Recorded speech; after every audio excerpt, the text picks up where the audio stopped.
That doesn't mean.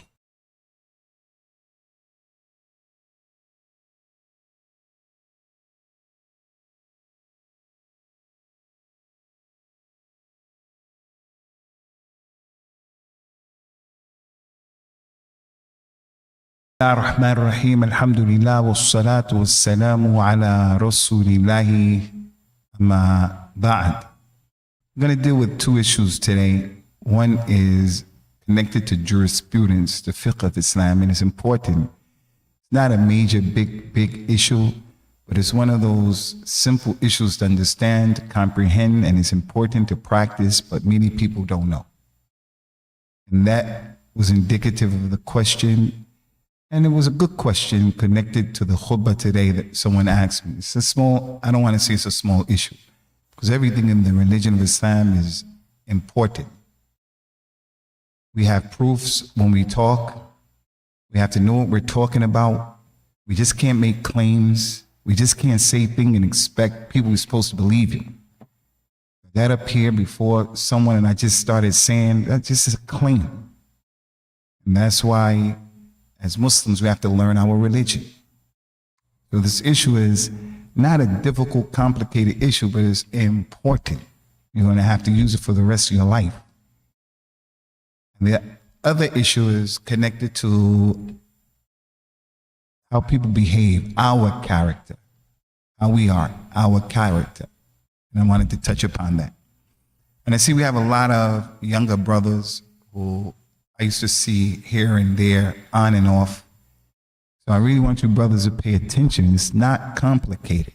If you put your mind to what we're saying, and you're going to need this. It's easy. So I'm going to go very slow because I want you to understand this, to apply it and practice it. Two issues. So today we have mentioned the authentic hadith that doesn't concern most of you, many of you youngsters, but nonetheless, there is shyness, bashfulness, al-haya in our religion. We can't be people who don't have haya. Remember when we first started madrasa with the kids, some of the teenagers who I've come to love, I'm very close to them.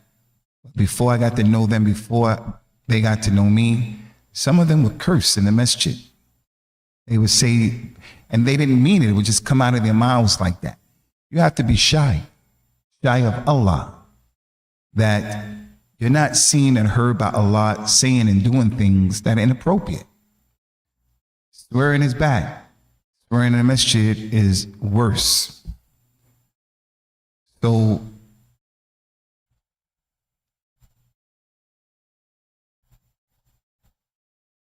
I just want you brothers to pay attention today, inshallah. The hadith that we use is when a person is married and he has relationships with his wife, which is normal. Even as you brothers grow up and you start to feel your Cheerios and all of that stuff, that's normal in Al-Islam. The church, the Bible, the Yahud don't deal with these issues. I'm not putting anybody down. In the religion of Islam, from the time you wake up in the morning to the time you go back, you go to sleep, we have what you know what to do. Not a series of do's and don'ts, but rules and regulations that govern the life of the Muslims. What kind of foods do we eat? My parents, my relatives, I believe that they're sincere in their, attempts to practice Christianity, but they eat pork. My mother, my sisters, my aunties, my cousins, they don't dress properly. The mother of Isa, and I cannot get my head around believing that Allah has a son or Allah has a mother or anything like that, a wife. Can't get my head around that. When I talk to my parents about, some of the contradictions, you people don't know anything about Jesus except a little bit. Jesus was a Jew, and there's nothing wrong with that. And he had his own religion and his own way of life. You African Americans, my relatives, you are far away from that. You eat pork, you do this, you do that, you make zina. Zina is common amongst my relatives. Having extramarital affairs is common. And no one will look at anyone who's committing zina as someone who's doing something bad. Not a single one of my relatives. So if the girl is 14, 13, maybe they say, oh, how that happened? She's 17, 18, whatever it is, it's not a bad thing. Jesus was not on that stuff. So this issue of being married and having relationships, when you get married, the man and the woman in Islam, you're going to learn about things you should do and things that you should not do. So we mentioned today that if a man wants to have relationships with his wife, there was a dua that is made, a dua. And that dua is important. And that the person says, Bismillah, oh Allah, protect me and my wife from the shaitan. And if we conceive, protect our child from the shaitan as well. Rasulullah sallallahu alaihi wasallam mentioned, if you say that dua, that child will be protected from a shaitan. And then I added on to that, you have a child, you read and do ruqya on the child. Child gets more protection. The dua of the parents are accepted. So the parents make dua for the child, ruqya for the child. When they come together, they make a special dua. They teach the child how to behave, how to be in public, how to deal with older people, how to dress, how to be adab. So one of the brothers came and he said, I learned that dua, but I say Bismillah ar-Rahman ar-Rahim. Is that okay? Is that okay, acceptable? And this is the first point we want to deal with because it's important. So I explained to him, listen, there is what's known as the Basmalah and there is the Tasmiyah. And I want you to learn the difference between the two today, and it's easy. So I'm going to say the first one and you're going to repeat it after me together. And I'll say the second one and you repeat it after me together, and the sisters as well. The first one, Al-Basmalah. Good job. At-Tasmiyah. Al-Basmalah is simply when you say Bismillah ar-Rahman ar-Rahim. That's Al-Basmalah. And just remember the B, the ba. Al-Basmalah is when you say Bismillah ar-Rahman ar-Rahim. That's called Al-Basmalah. And At-Tasmiyah is when you just say Bismillah. That's it. And there's a difference between the two. So I want to share with you this thing so that you can inculcate it and practice it in the right place and in the right way. The Basmalah, Bismillah ar-Rahman ar-Rahim, is only said for two things. For two things. Religiously. For two things. You remember this. Al-Basmalah is said for two things. Religiously. Now, if you're teaching someone Al-Basmalah, you could say it, but they're not talking about that.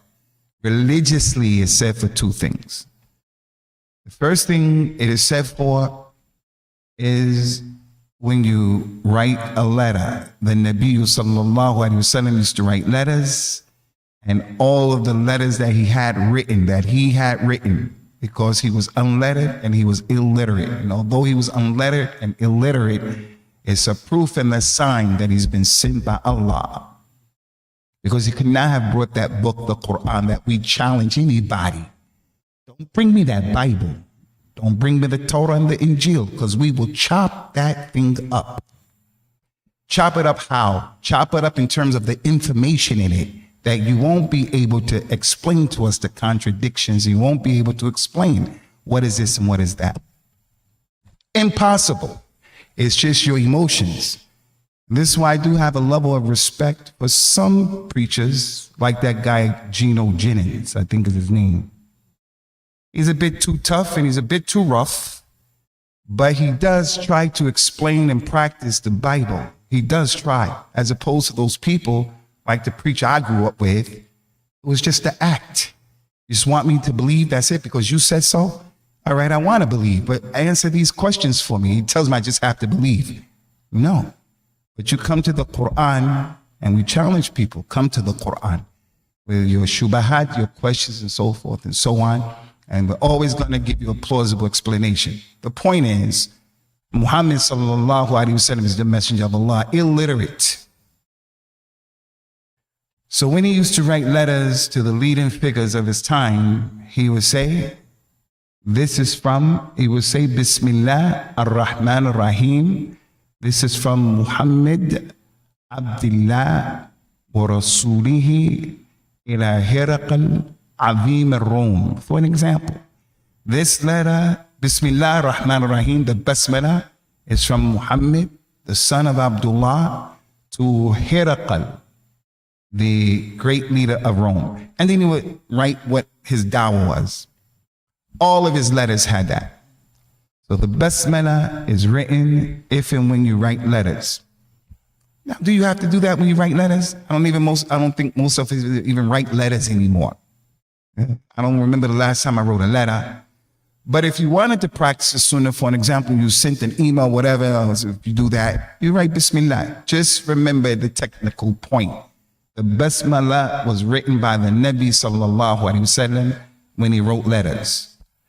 The only other time where the Basmalah is used is when you're reading the Quran.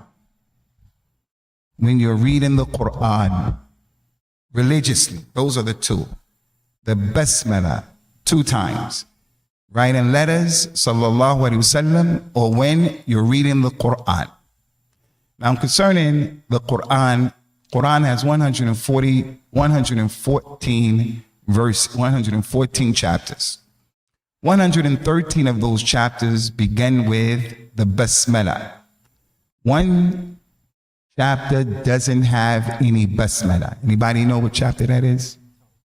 Surah At-Tawbah, or it's called Al-Bara'ah. 2 names for that surah. That's the only surah that doesn't begin. But every other surah, 113, begins with this Basmalah. Now to this point, I want you to focus for what I said about those 2. Now this is just additional information. It's important, but I don't want to give you a lot of information. You get confused. You don't remember what I said. So the Basmalah is mentioned in the Deen religiously 2 times. What's the first one? You write letters. And the second one? Reciting Quran. Concerning the Basmalah in the Quran, Ummat al-Quran, where the Ummah of al-Islam and the Quran is our book. Don't be like the people, like my relatives, who have no connection to the Bible whatsoever, except a few things here and there. We have to memorize from the Quran. We have to read the Quran. We have to know why these verses were revealed more and more and more. Just don't be one of those Muslims. If a person says Surah At-Tawbah, you have no idea that there was a surah called At-Tawbah. If they said that this is Ayatul Kursi, you have to know what is that. But I'm telling you, unfortunately, like the Muslims are struggling with their deen, being in America, our parents maybe not had taught us the religion, and we are very much similar to Ahlul Kitab in many ways, Many ways. So, first point as it relates to the Quran and the Basmalah. There's ikhtilaf, difference of opinion between the ulama of Islam. Is the Basmalah an ayat of every surah? Is the Basmalah an actual ayat of the Quran? There's ikhtilaf because the different proofs that are there.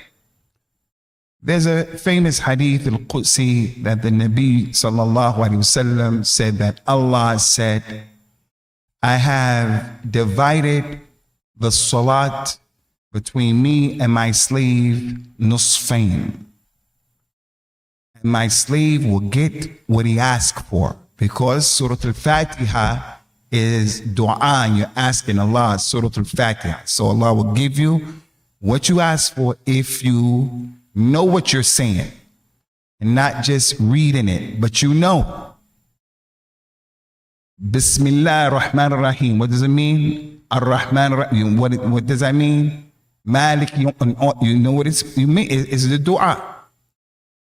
So the hadith said that Allah said, if my slaves says, Alhamdulillah Rabbil Alameen, then Allah says, Hamadani Abdi.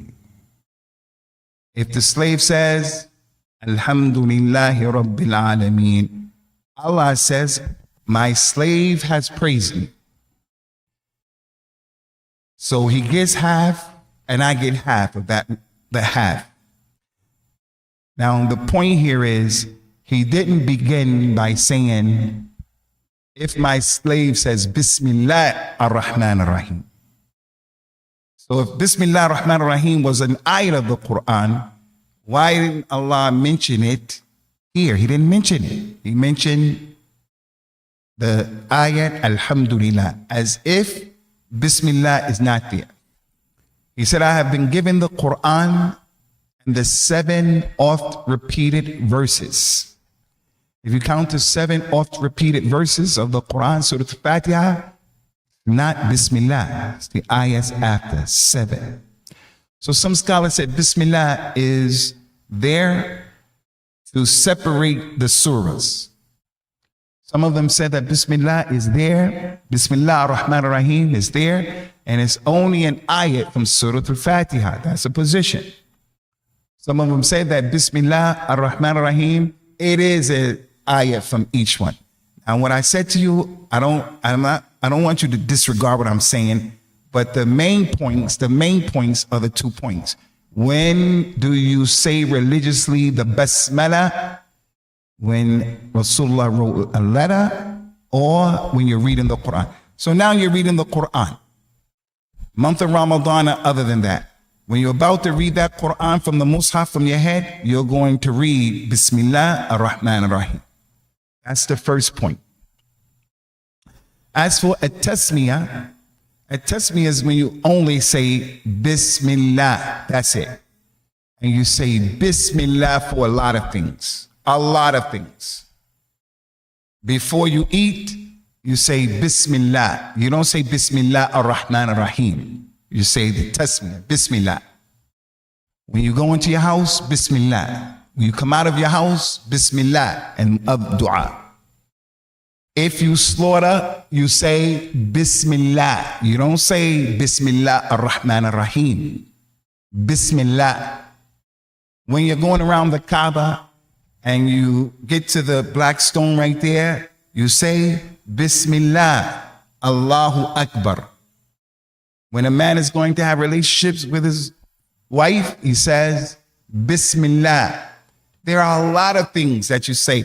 Everything is Bismillah. Those things that you learn. And there are a lot. But the point is, to say Bismillah ar-Rahman ar-Rahim religiously is not right. It's not what the Prophet did, sallallahu alaihi wasallam. He said, Bismillah ar-Rahman ar-Rahim for those 2 things that I mentioned. And for the other things, Bismillah. So it's not the Sunnah, for an example, of you knock something over and then you say, oh, Bismillah. Not the Sunnah. But if you just say that, just something knee-jerk, Bismillah, no problem, inshallah. Just don't believe that that's from the Sunnah. Here comes Busco. Bismillah. So that's the first point. Is the difference understood, Ikhwani? My man, when are the 2 times you say, 1 time of the 2 when you say the Basmalah? When you're writing. Little homie, you're going to be in our class tomorrow, inshallah. What is the definition of Basmalah? Don't look around. Don't worry about it. Go. What is Basmalah? What does it mean? What does it translate as? If you hear Basmalah, what does it mean? Umar, what does Basmalah mean? Raise your voice, my brother. It's when you say Bismillah ar-Rahman ar-Rahim. So he said, when you read the Quran, the second time when Rasulullah taught us we say the Basmalah is when? When you're reading the Quran. When you're reading the Quran. Now I'm just going to go around the room. You can say what I didn't say. Just the tasmiyah, the tasmiyah. What is the tasmiyah, my man? Bismillah. You didn't say that with you know, Akid, you sure? Akhi Jasir, when is one of the times you say the tasmiyah? The tasmiyah, you could say many things many times. Give me one of them. The tasmiyah, give me one of those times. Before eating. Shu'aib, when is the time you can say the tasmiyah? When you leave your house. When is the time you can say the tasmiyah? When you enter your house. Ew. When you slaughter. Shakur, when is one of those times? Before entering the bathroom. If you want to say Bismillah, but there's a different dua. Sammy. Can't hear you, Sammy. Good job, Sammy. The wudu. Good job. There's a hadith that says, there is no wudu for the one who doesn't say Bismillah. The meaning of that is not if you don't say it, your wudu doesn't count, but your wudu is not complete. So it's important. Another thing the Nabi says, sallallahu alaihi wasallam, the partition between the eyes of the jinn and the aura of Bani Adam is when one of them says, when he takes off his clothes, Bismillah. So there are malaika and there are jinn. And as Muslim men, we have protective jealousy for our wives, for our daughters, those females who are under our supervision. So just as we wouldn't want them to expose themselves to men or women who desire women, we should tell them the importance, and we should remember the importance of saying Bismillah. If you say Bismillah before taking off the clothes, the jinn don't have the ability to see the aura. A shaitan has the ability to make a lot of fitna, but his ability is just wiswas. He can't make you do anything. As Allah said in the Quran, وَكَانَ كَيْدُ الشَّيْطَانِ ضَعِيفًا. Shaitan's plan is weak. He said, before you go to bed, if you close the windows, if you close the door, if you put the pot over the food, the shaitan can't open the window, open the door. Can't do that. So it's not acceptable for the Muslim to exist, and he's always scared of this boogeyman stuff. And we shouldn't teach our children this stuff. Boogeyman and all of this. What does the cross have to do with destroying Dracula and vampires? Where does that come from? What's the connection? I'll tell you the connection. The connection is people taking their religion and making all of this stuff connected to it, and it has nothing to do with it. So that's a good job, Akhi Sami. Akhi, Nabil, one time when you say Bismillah, there are a lot in our everyday life. I like that, Nabil, because you were very strong, brother. And it was strong, but somebody already said that. But I like that, Nabil. Akhi Abul Harith, when you enter in your car, when you're with your family, and you should come to know, all you got to do is take Google and say, when is Bismillah said according to the Sunnah? And it'll come all of that stuff on an everyday basis. So that's the Basmalah, and that is the Tasmiyah. Before moving to the next point, Akhi Umar, if a person is going to drink water, should he say Bismillah ar-Rahman ar-Rahim? What should he say? Okay, good job, Khwani. That's a good job. Now for the second issue, this is issue, again, that was brought to one of the students. I was in the office. I said, no problem. I'd deal with it. One of the things that happens, like with the social media, is if a person doesn't have discipline, if he doesn't have knowledge of his religion, if he doesn't have that thing where you take care of your time, social media could waste a lot of your time and fill your head with a lot of poison and create negative emotions, especially between Muslims. So I would like to take this time out to advise you brothers and to warn you brothers of this thing of being a person who comments on people's content and arguments ensue, and we start talking to each other and about each other in a bad way, with no adab, with no akhlaq, because we don't know each other. I don't know you, so it's easy for me to be disrespectful. You may know me and I may know you, but because of the space, the different space, and even times, there's a level of courage that a person has to be disrespectful. In front of your face, he won't be like that. He won't be like that. He'll have more adab. But some people, even in front of your face, they don't have any respect. So the second point that we wanted to bring to your attention is the importance of having mercy and dealing with the believers in a merciful manner. That doesn't mean that all the time we're merciful. No. Someone's trying to hurt you and someone's trying to harm you. I don't believe Jesus came and told the people, if your enemy slap you in your right side, give him the left side. I don't believe that nonsense. I don't believe he said, if your enemy takes your shirt, give him your pants.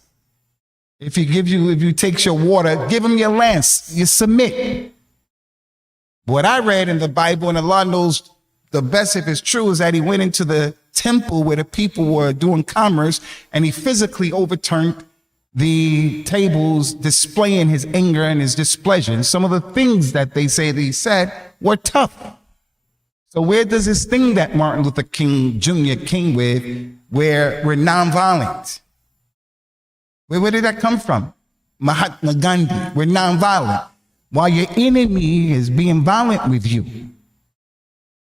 So just on a simple micro level, someone comes to harm you in the state of Florida, in these United States of America, you have the right to defend yourself with what is proportionate to what they're doing to you. So I'm saying all of that to say, don't get it mixed up and misunderstand me. Where I'm telling you, we got to be gentle all the time. No. Sometimes you have to exert a level of force to let people know, to save yourself, to protect your property, to protect your life and your limb, your family, and so forth and so on. But generally speaking, in Islam, our Nabi was a gentle man, sallallahu alaihi wasallam. So we had a series that we did here, and we did it an qasdan, with an intent. Rasulullah's mercy to all of those categories of Allah's creation. Some of you attended those classes, many of you didn't. We talked about how Rasulullah was merciful to youngsters. A group of young people, they came from their village far, far away, went to meet him after accepting Islam, and they stayed there for a few days learning the religion. As they're watching him and asking him questions, sallallahu alaihi wasallam, he reads the room. He's seeing how people are acting. He's not oblivious. Not oblivious. So you always have to be a person who's reading the room. You can't be, and when I say reading the room, I mean the physical room and what's going on just in general. Don't be oblivious.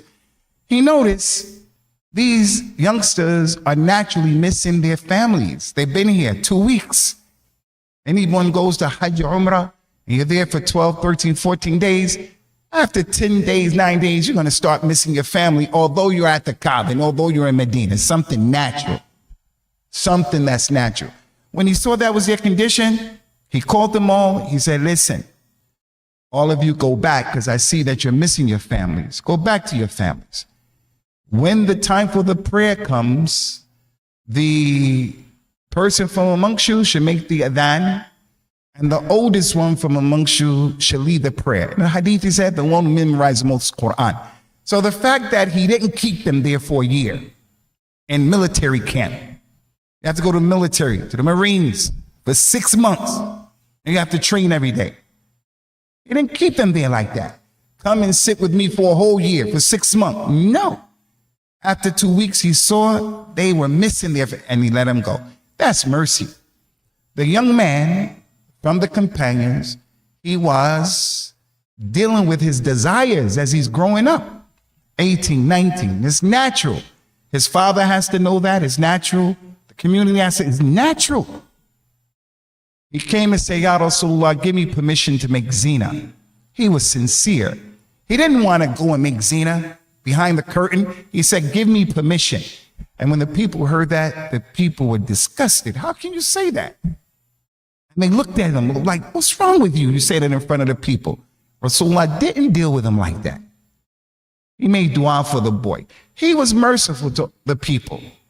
So listen, with this internet and in our interpersonal relationships in this masjid, that masjid, someone comes to this masjid who normally doesn't come here. You go to another masjid that you normally don't go to. Their maslak is different from your maslak. Things like, we have to be gentle and merciful to each other. So an individual who's on the internet and he's arguing for 2 hours, 3 hours, come on, brother, have mercy upon yourself first. You're wasting a lot of time. You can utilize that time where you get a lot of rewards. And now that Ramadan is coming, even more so, because Shaitan want to rob us, rip us off in the month of Ramadan. So I want to remind you guys of some things. Number one, the believer towards the believer should be merciful. I don't like to see in this masjid or any other masjid 2 Muslims from our community and one doesn't give the other one salams. He doesn't give salams. Where is the brotherhood and the Islam in that? Why am I not salaming him? What happened? What happened? Now behind my back, if he was calling my daughter, calling my wife, I'm upset. So it's understandable. But why am I not salaming? I don't know, and he doesn't know. Yeah, I don't know why he's not salaming. We have to be merciful. The best of the two is the one who says, Assalamu alaikum. I don't want any harm for you. I don't want to be a cause of any harm, and I don't want any harm to come to you. That's our religion, whether you like it or you don't like it. Allah described us in the Quran. But first were the companions who, before Al-Islam, they used to fight. They used to kill each other. It was drama. But when they became Muslims, they showed all of the Muslims after them how to deal with each other. Muhammadur Rasulullahi walladina ma'ahu ashidda'u ala al-kuffari ruhama'u bainahum.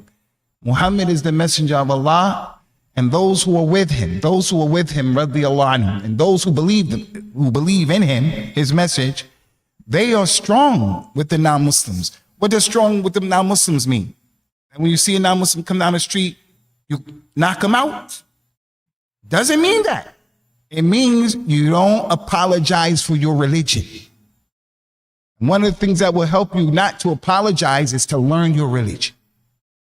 So that whenever people come with you can deal with that stuff. It's a shubha, misunderstanding that he has.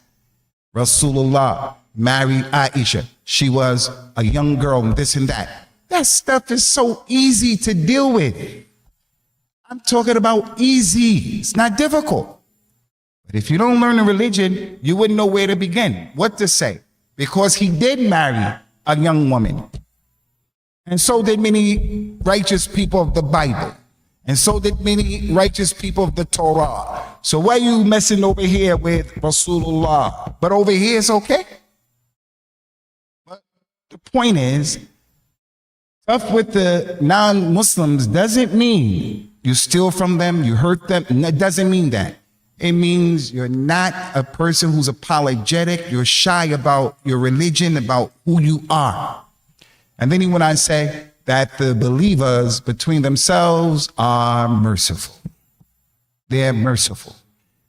They are merciful.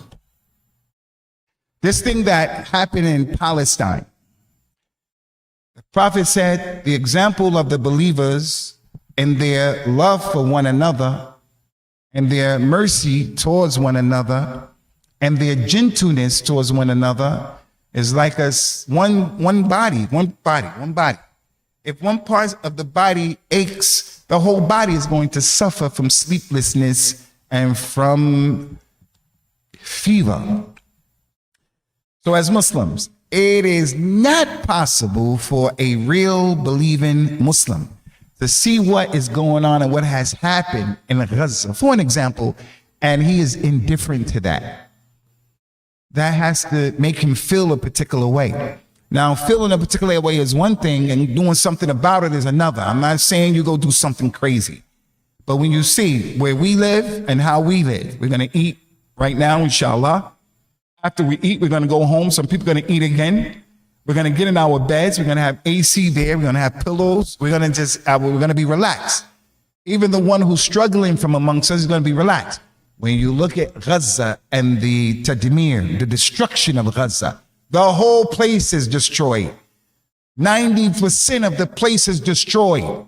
And I haven't seen the other 10% that looks livable. I just seen everything that was destroyed. So I kind of have doubt, is there 10% that's not destroyed? All of the images that I've seen, the whole place is rubble and buildings that can fall down on people anytime. And that's in the wintertime. That's just past. So the rahmah of the believer is, I don't know anyone in Gaza. I don't know anyone, but those are the Muslim brothers of mine that I have to feel mercy towards them. That's our religion. That if you don't agree with someone, no problem, you don't agree. But discuss the thing with respect. You don't have to, and I don't have to, become a person where we hate each other because of this stuff. How is it possible? What's your name again? Yusuf. How is it possible? How is it possible? A dog in Islam. I asked my mother, she has a dog. She has a dog. And it's a fitna when I have to go to a house with this dog. It's a dog. In Islam, she doesn't know what is the position of Christianity with the dog as a pet. She doesn't know where to begin to answer that question. They don't think like that. I ask you this question. What is the position in Islam of the dog? Is the dog loved in Islam? The dog is loved in Islam? The dog has a position in religion that you don't go overboard and love dogs like that. You can use dogs because they bring benefit to hunt for you, to protect your house. You can use them for that. They help you to hunt. They help you to protect your property and things like that. They can use dogs to sniff out like explosives and drugs. You can use dogs to benefit the lives of human beings. But a Muslim, he doesn't allow himself to come down to a level where he has affection for the dog to the degree that we see what goes on in the West. It's not permissible. So the lady, she was a lady of ill repute. Her profession was a bad profession, ill repute. She used to do a bad thing and make money doing a bad thing. That was her job. She saw the dog was thirsty. She gave the dog water. Allah Azza wa Jalla forgave her for the bad thing that she was doing. So she gave water to a dog who has a position in Islam. It is not up. It's a position that is down. If you have a dog in your house, and it's inside your house, he has najasa. Its tongue, its saliva, najasa. The smell of the dog is repugnant. If you know anything about dogs, it's hard being with a dog. You have to clean that animal, that mutt. You have to spend money and clean it. Anybody ever smell a dog before? Am I the only one who smelled dogs before? How did you smell a dog, brother? So you bend down and you smell them. What kind of thing you into, man? Don't be smelling the dogs in your neighborhood, man. Let them go and do their thing. So the point is, that lady was ill repute, doing a bad thing, and the dog is not good in Islam. And yet when she gave that animal, as the brother said over there, we have mercy towards animals. We help them. We have mercy towards animals. But again, you always have to use your brain, and this is why knowledge is important, because you'll hurt yourself. Alligator is an animal. So when you're going to go up to the alligator to try to help the alligator that's stuck in the fence, saying Islam says be gentle to animals, you're going to leave that animal, you're going to leave that alligator right there to fend for itself, because you lose your life. So all animals, we don't have a snake, rattlesnake. You're going to have mercy on a rattlesnake, and you're going to mind your own business and leave them alone. So we just don't go overboard. That's the point. So because the animal lover won't go and come into Islam because of some of these rules in Islam about animals. There's cruelty to animals. No, you have it mixed up. Human beings have a position that they occupy. Animals have a position. How is it possible that you have all that mercy and concern for a dog or a cat, but the human beings who genocide is being perpetrated on them, you don't see that that's a problem? No, we care about human beings more than we care about animals. So the point is, if Allah will forgive that lady, and she was a bad lady in her behavior, for giving water to an animal that doesn't occupy a big position in Islam, what do you think is the situation when Allah has his servants who give water to their brother, who give sadaqah to their brother? Like he said, there's a woman who is an armala. So armala again, a lady who lost her husband. She's a widow. Whoever takes care of the widow, whoever is responsible for taking care of the widow, he gets the reward of being a mujahid fi sabilillah. Because she's weak, she's muhtaj, she needs. So he takes care of that lady. He helps to take care of her. So I want to just tell you, brothers, keep this in front of your eyes. All of us as individuals. I'm going to make mistakes with you. You're going to make mistakes with me. You got to be gentle and forgive me for my mistake. I may have done it and I really didn't mean it. I may have done it and I meant it, but I was having a bad day. I was having a bad day. I got some news. I saw something. I heard something. Something happened to me. And I'm meeting you after that. And I'm harsh with you. I should not be, but don't be harsh back with me. Give me the benefit of the doubt. And if I did that to you, I have to come back when I calm down and say, I'm sorry. We just don't want people in our masjid to be the people who don't know how to treat the Muslims correctly. And what I'm talking about is not just the brothers in this masjid. We have to start with those who are closest to us. I have to be nice to my mother and my father more than anybody else. My mom and my dad. I have to be nice to my brothers and my sisters. Those people, the blood that's circulating in my body is circulating near my relatives.